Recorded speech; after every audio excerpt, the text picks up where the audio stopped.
Good evening, I'm Alicia Malone, and welcome to our first night focusing on the great Japanese filmmaker Yasujiro Ozu, inspired by the new documentary The Ozu Diaries from 2025, directed by Daniel Raim. As the title suggests, this documentary, which is a TCM original production, explores the diaries Yasujiro Ozu kept, using his own words to trace his journey from childhood to assistant cameraman, soldier, and master filmmaker.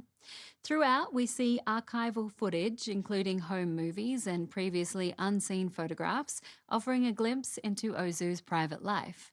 The film also features numerous clips from his impressive filmography and includes interviews with filmmakers such as Wim Wenders, Luc Dardenne, and Kiyoshi Kurosawa.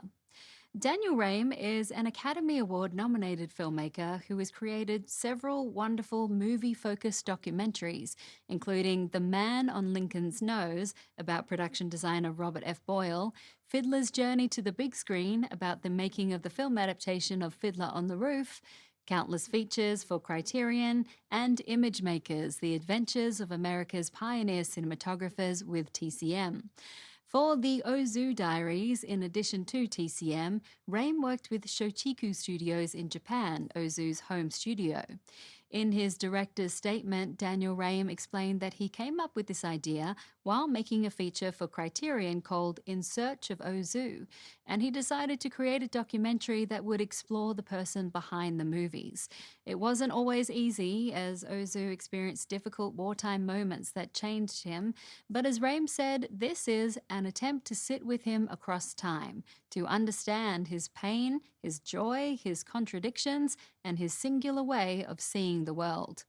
This is a lovely and mesmerizing documentary, so let's take a look from 2025. Here is the TCM premiere of The Ozu Diaries.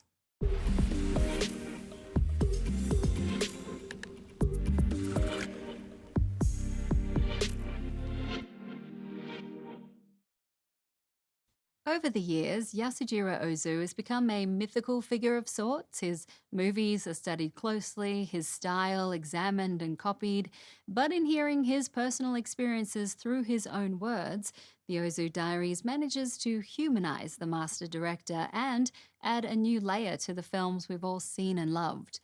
Director Daniel Raim explained that Ozu's films didn't come easily to him at first, with An Autumn Afternoon serving as his gateway, but Raim added his poetic portrayals of family life and loneliness lingered.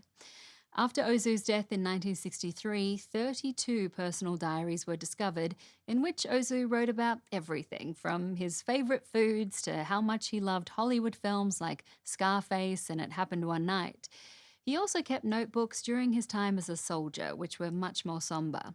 As Raim noted, his diaries from that period and post-war interviews reveal a rupture, a profound loss.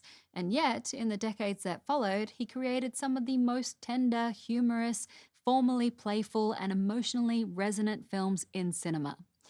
And now that we've watched the documentary, it's the perfect time to start exploring Ozu's filmography, so keep watching TCM, because after this break we'll go back to 1932 to watch a silent film about two lively young boys. Back soon.